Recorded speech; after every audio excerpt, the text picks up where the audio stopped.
First of all, I would like to thank Newport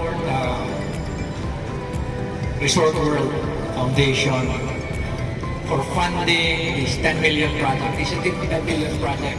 Kaya lang hindi pa tapos ito. Hindi pa tapos, papalitan pa natin ito. Naka-primer pa lang ito. Marami pang aayusin dito. Marami pang gagawin si Renan dito.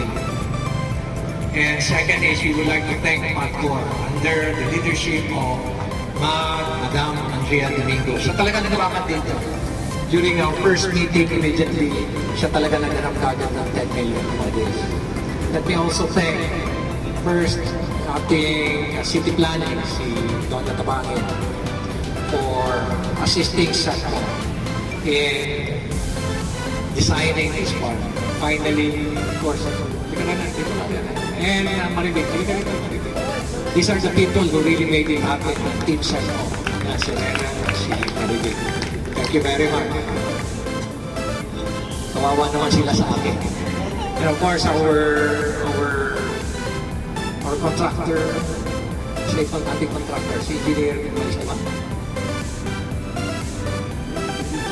Pag-ibig mo yung ating contractor. BGC City Builders Inc. JB Santiago, Sir, President. Thank you very much. Pero hindi pa tapos ang trabaho mo rito. Marami ka pang gagawin. Well, this is just one of the first. And if you notice, nakita nyo siguro permeable. Yung walkway, nakita nyo yung walkway. These are what we call nature-based solutions. And this is the first part that we are implementing this nature-based solution. Bakit nature-based solution? We're preparing for what was going to happen in the city of Baguio 10 years from now. Because we expect, based on our modeling, climate modeling, we expect a 23% increase in our rainfall. So, naalala nyo, last year, parang naging river to. River to session road. And can you just imagine, 10 years from now, that would be a regular occurrence dito sa Baguio. If we're not going to do anything about it. And that's why, kung nakita nyo ngayon, we're testing this, and nakita nyo, permeable siya para yung ulan magpe-penetrate sa ground. And later on, recharge our groundwater. Ganun din yung gagawin namin doon sa Aguinaldo Park ni Kapitan Nida Malase. Sa kanila rin to, yung park na to. Pero pa doon sa Aguinaldo Park, we're spending 5 million pesos just for a technical study. Anong gagawin doon? 5 million just for the planning and designing. Huwag kayo mag-alala, hindi galing sa local government yung pera na yun. Nahingi lang natin yan. So we're going to put the first of its kind also. Lalagyan natin ng rainwater harvesting facility sa ilalim that would be filtered, and we're going to use that water to recharge our groundwater. Sa taas naman nun, i-park. The good news is, while we are inaugurating this, tumawag naman yung ating kaibigan sa Pagcor at sinabi niya, Mayor, meron ka na namang 20 million for another development project, this time from the City of Dreams naman. So, hintay na lang natin kung saan dadalhin, and one of the suggestions is the Sunshine Park. Lalagyan din natin ng fountain doon. So we're getting a lot of help, and probably you heard Attorney Walter, binanggit niya kanina, this will not be the last time. That will not be the last time. Siguro, samantalahin muna. Ano rin?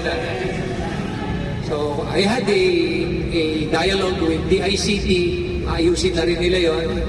And then finally, nakita na rin natin yung sinabi ni Vice Mayor kanina. Finally, nagkita kami ng bagong Postmaster General, at he already submitted yung plan ito. So they will be coming over, the technical people niya, in the next 2 weeks. So hopefully, we'll be able to fix everything. Si City Ad, can I request your help para ayusin yung sidewalk naman dito? Kailangan natin bigyan ng priority yung sidewalk. So those are the things that we're going to expect in the city of Baguio for the next 3 years. We're going to develop and renovate, rehabilitate all our parks, because this is something that we are really proud of in the city of Baguio. And we also have to make sure that our trees are well maintained. So right now, we have a 5 million project for the tree maintenance in the entire city, especially sa park natin. Kaya nakikita yung umiikot at inaayos nila kung paano natin pagandahin yung mga trees natin para hindi siya parang wild lang na trees. So maraming salamat po sa inyo lahat. God bless you all. We should have done this last September 1st. Pero malakas ang ulan din naman. So after this, we will proceed at the Upper Right Park in Luwalhati Barangay. So lahat sa ating ngayon, siguro by just looking around, by our two-naked eyes, ganda-ganda ngayon ang post office park. Palakpakan po natin. And of course, according to our Honorable Mayor, hindi ito ang huli because funds were allocated for the anong tawag dyan? Yes, para pagandahin natin ang post office. I think it is identified as a heritage building in the city of Baguio. So probably we are looking at it, hopefully, Mayor, by the end of our term in 2025, tapos na yan. So with that, welcome to everyone in the inauguration of this park. Good afternoon po, everyone. Hello, Ryan. So I was tasked to talk about the context of why we designed this park, like what you see right now. But I went further po. I tried to research on the history of the post office park. So I went as far back as 1901 to check the Burnham plan for Baguio City.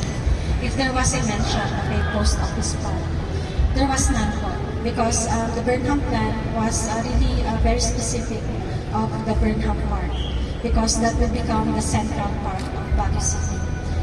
And Burnham was talking of the business machine surrounding Burnham Park, and that would mean Session Road as well as the Kisa Road on the other side. So this means po that ang appearance ng post office park was something somewhere within the years of 1940s to 1950. And this looked like a lawn. So green space po siya. And it was adjacent to the lawn of the cathedral. Why is it that we have lawns? This becomes po the forefront or the frontage of very special buildings. The reason why it's called the post office park is because we have this heritage structure behind us, which is the monumental structure behind a park. Yan po ang art and architecture of Daniel Burnham. So when we were planning this park, of course, we also were looking at the future use of this space. Now, you can see that this is right in the middle of the business machine, as Burnham has called it. And this is prime property. But we really decided that this should be an open space, a park.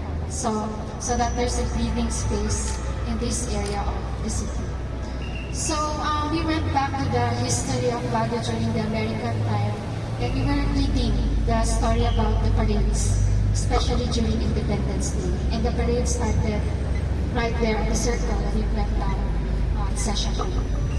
And this area served as an area where the people may sit and watch the parade. And we thought that we should develop it that way, that there are sitting areas, as you can see from there, and on that other side there, so that when we have panagbenga and other parades for that matter, there would be areas where people can sit down and enjoy the parade and have a first-hand view of what's happening on it. So that's the intention of the park, to be a breathing space here in the Central Business District, but also to be a sitting area, a rest area for us to be able to watch what's happening along the streets or along Session Road. So yun po ang intention of this design, and I hope that the people of Baguio would get to appreciate that intention and would get to use it as originally intended. Now, one thing po which we would like to say, and this is something which Attorney Renan and I had been talking about, since this is a park po, and of course we need to take care of plants, that means po that we have to be patient of how this park will look like 10 years or 5 years in the short term from now. We have to give space for nature to grow, and maybe in 5 years time or 10 years time, we will see what this really would look like as a green park in living space of the city. So patient lang po tayo, and let's allow the plants to grow, and we will get to see how it should look like as a central area for green city session. So yun po yung design intention, and we're glad po that it was funded. Our next work po is to work on the conservation of the post office park, and probably to talk po with the diocese that we return the green areas in this space, because ayun po yung ating heritage. Thank you very much. Thank you very much, Architect Donna Tabangin, for sharing your beautiful plans for Baguio City. Now, we will proceed to the ribbon cutting ceremony. May I invite our honorable guest and the city official. Baguio, sa dinami-dami po na pwede niyong pagbigyan ng project, why did you choose Baguio? Well, Baguio, as we all know, has grown and evolved into one of the most visited tourist destinations in the country. Not only by local Filipinos, but even by foreigners. We are seeing influx of tourists in Baguio, and we believe that we have to support tourism in the Philippines for the economy to continuously grow. Thank you so much, sir. Isa po, sir, meron pa kaming abangan pa na mas marami pa kayong maibibigay dito sa Baguio? Alam mo, ang Newport World Resorts Foundation is always open to possibilities. If there is a way that we can help communities, we will be happy to cooperate and work with, of course, through the guidance of PAGCOR and through the various beneficiaries and stakeholders. Salamat po. Maraming salamat, sir, and abangan po namin yung mga marami pang blessings na darating dito sa Baguio, in your of course. Thank you din po. Thank you. Maraming salamat ulit. Thank you. Thank you. Thank you, Attorney. Thank you.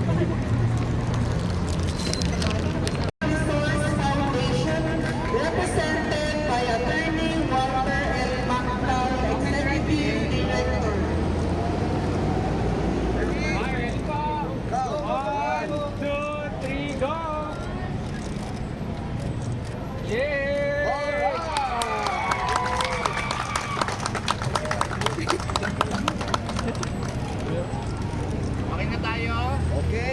On the right, ladies and gentlemen, is the marker of the post office park, which reads, born from the aspirations of the city government of Baguio and realized through the benevolence of Newport World Resorts Foundation Inc., this post office park stands as a living embodiment of a shared vision.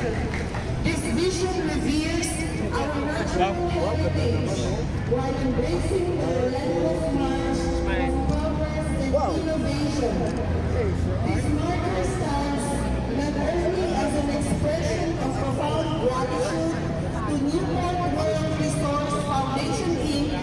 and the Philippine Amusement and Gaming Corporation, but also as a dedication to the resilient and ever-inspiring people of Baguio. September 8, 2023, Benjamin D. Magalang, City Mayor, Kingston Lucia, Chairman, Newport World Resorts Foundation, Incorporated. Ayan na, sige, lapit na sila. Sige, atras na. Ay, ito lang po. Dito. Actually, sir, hindi. Papalitan ng emboss yan. Papalitan? Yes, sir. So, temporary lang? Yes, sir. Okay.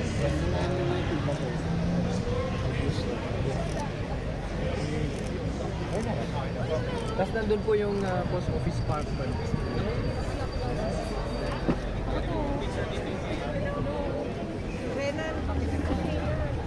With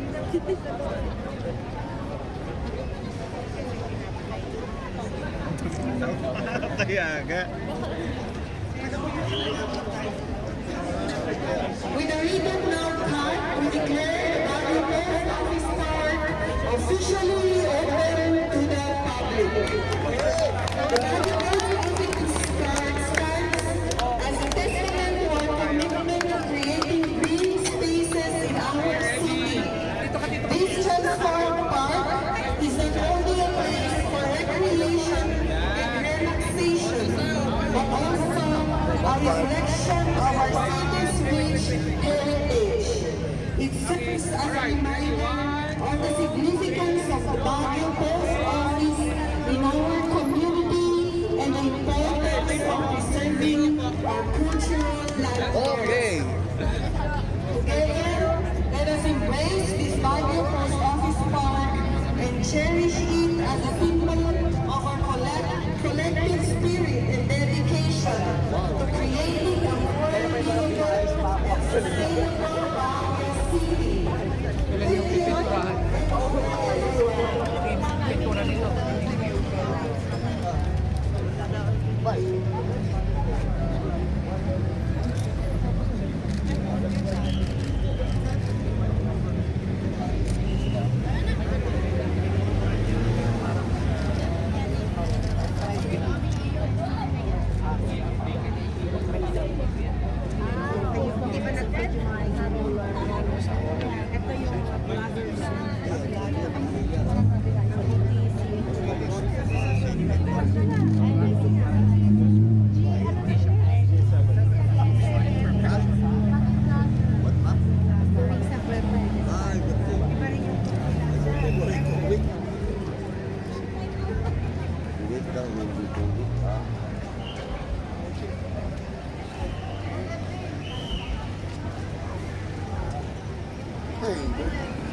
Punta ka rin sa kwan,